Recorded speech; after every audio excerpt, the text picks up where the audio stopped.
entendi nada, mas adorei. Por quê? Acho que é um pouco disso, né? Acaba ficando mais difícil a compreensão. Agora, Urich, voltando ali um pouco Boa, na volte parte de...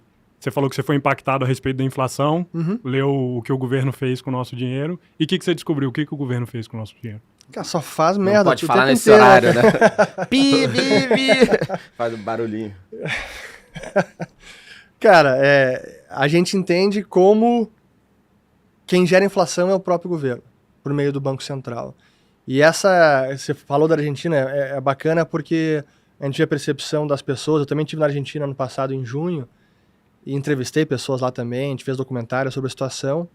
E o não entender a real causa da inflação leva você a identificar o culpado errado. É o empresário, é a ganância, o cara tá remarcando o preço que ele quer ganhar mais. Ele é o culpado, pô, ele que tá lá remarcando os preços.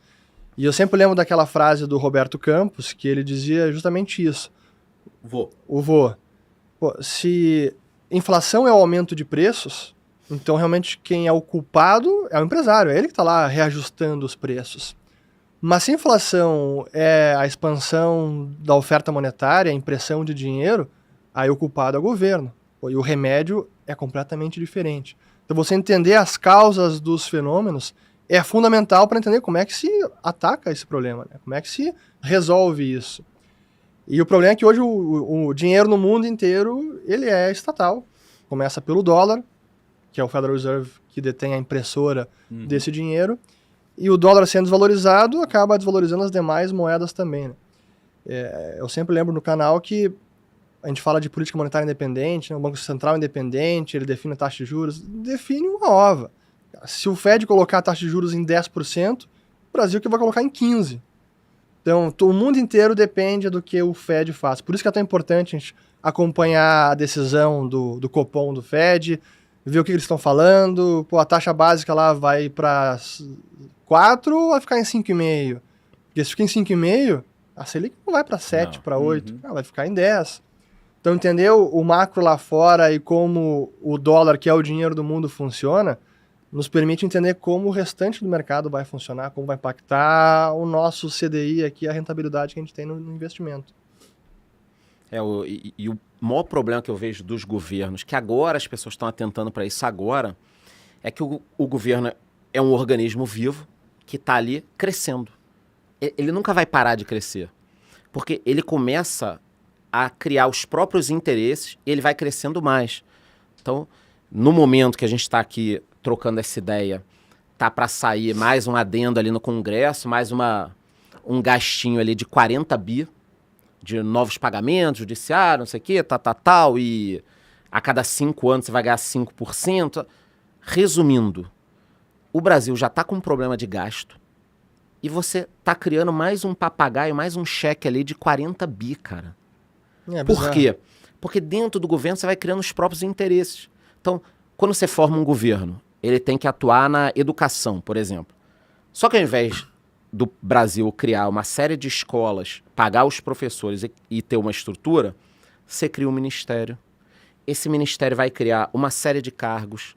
Esses cargos vão começar a lutar, não pela educação, pela melhoria do seu trabalho e da sua renda.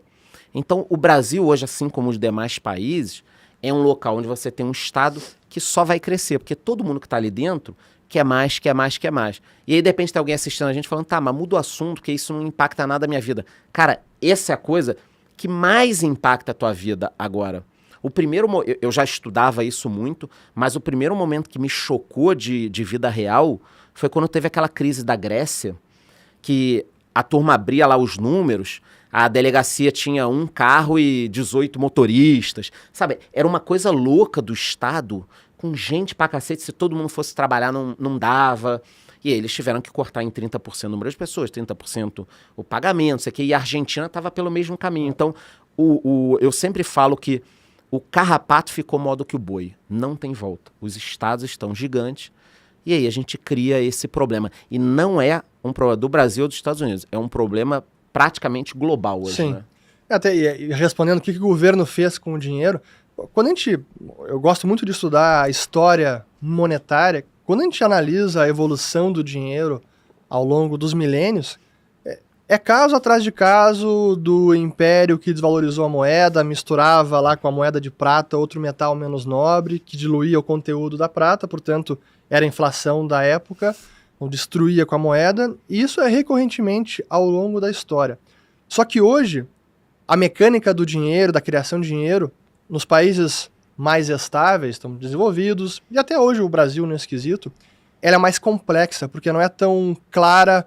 A impressão de dinheiro para financiar o governo gera inflação.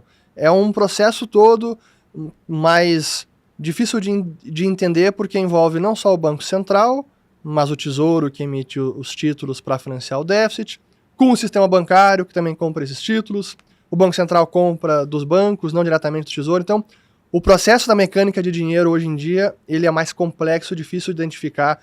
O Banco Central está imprimindo dinheiro, é isso que gerou inflação.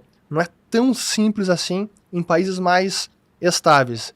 Estáveis, eu digo, inflação ao redor de 2%, 5%. Tipo, tirando uma Venezuela da vida. Exato. Mas quando você vai para uma Argentina, Venezuela, essa impressão de dinheiro pelo Banco Central para financiar o fiscal, isso está claro. Esse é o caso da Argentina, que o Milei cresceu tanto lá, a ponto de ganhar a eleição, porque ele dizia, cara, este é o problema. O Banco Central está roubando todo mundo porque ele imprime dinheiro para bancar os privilégios da casta, né, os políticos argentinos. Então a história do dinheiro são os governos destruindo o dinheiro, que é o roubo oculto, né, o imposto oculto. Né, e a inflação, né, nesse caso. E aí você joga... Como é que você consegue manter isso? Porque de repente tem gente assistindo a gente falando, tá, legal, tô entendendo um pouco o que vocês estão falando, mas se isso tudo fosse verdade, a população ia se revoltar. Vocês estão falando um negócio aí, peraí, só vocês estão falando, ninguém mais está falando. Porque o governo, então, está roubando, está imprimindo dinheiro. E por que ninguém está fazendo nada? Porque ele pega parte desse dinheiro, uma parte muito pequena, e distribui ali de forma a manter uma certa organização. E por isso você vê algumas cidades aí que o número de beneficiários de uma bolsa do governo, às vezes é igual ou maior do que de pessoas trabalhando. Quer dizer, por que o governo não está gastando esse dinheiro para criar uma infraestrutura para gerar emprego, e aí essa pessoa começar a ter uma renda e você girar essa roda? Por que o governo está fazendo isso? Porque faria sentido. Então você está pedindo para o governo parar de pagar a pessoa que passa fome? Jamais. Só que olha só, por que ele não faz as duas coisas em paralelo? Eu tenho certeza que a sociedade ia aceitar. Se o governo dissesse para a gente o seguinte, eu vou imprimir mais um dinheirinho ainda, a gente ia começar a gritar, porra, tá maluco? Tá... Não, calma. É o seguinte... Nas áreas em que tem pessoas recebendo, X milhões de pessoas recebendo isso, a gente vai pegar mais um dinheiro, vai criar um subsídio, alguma coisa, trazer umas empresas, colocar aqui, e aí em tanto tempo, essas pessoas vão estar trabalhando, ter mais dignidade, ter um salário e tal. Faz sentido um plano desses, né? Óbvio que se esse governo fosse criar um plano desses, as empresas ser de amigo e tal, ia piorar muito a situação. Mas o governo, ele cria um grupo de pessoas que recebe um valor pequeno, uma parcela ínfima dessa graninha, e aí mantém essa estrutura. E isso tudo vai para onde? No juro. Acho que a ponta principal lá do outro lado, com a grande consequência. Tipo assim, eu tô comendo demais todo dia. Aí você pode falar, vou engordar, vou ter... Mas qual o final da história? O diabetes, vou ter um ataque do coração. E o final da história lá na frente...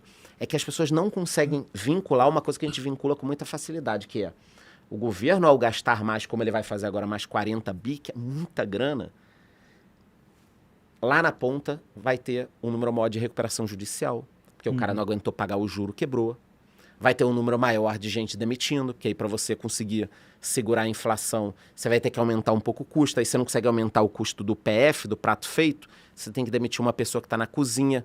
Então, o Uris também, a gente consegue vincular totalmente essa cagada com a ponta. As pessoas não vinculam, porque ao longo da esteira aqui, tem um bando de gente contando uma história diferente. Então o Uris está falando aqui agora que imprimir dinheiro é ruim. Vai ter gente pegando esse corte dele e explicando, olha o que esse cara falou, imprimir dinheiro é ruim. Na Coreia do Norte, por exemplo, ele imprime dinheiro e é ótimo, a população inteira adora. Quer dizer, além de você ter todo esse problema, existe uma indústria da desinformação para que o cara continue na ponta fudido. Né? Eu só queria pegar um dado que o Luiz Stuberger tem falado isso em quase todos os eventos públicos que ele aparece, e na live que a gente fez recente com ele e o Daniel Goldberg, ele começou a parte dele falando de Brasil, lembrando esse dado. 110 milhões de cheques são entregues no Brasil por mês. Então é mais de um cheque por família, né? E isso tudo soma 35% do PIB. Quando ele fala cheque, ele está falando desde programas assistenciais até aposentadoria, previdência, enfim, muita coisa que o Estado banca, né? Então é algo que, quando a gente fala de ter essa noção de o governo está ajudando muita gente, no Brasil, né? Se for pensar no o bem-estar social promovido pelo governo, não deve ter país no mundo, né, que faça uma promoção tão grande quanto o Brasil.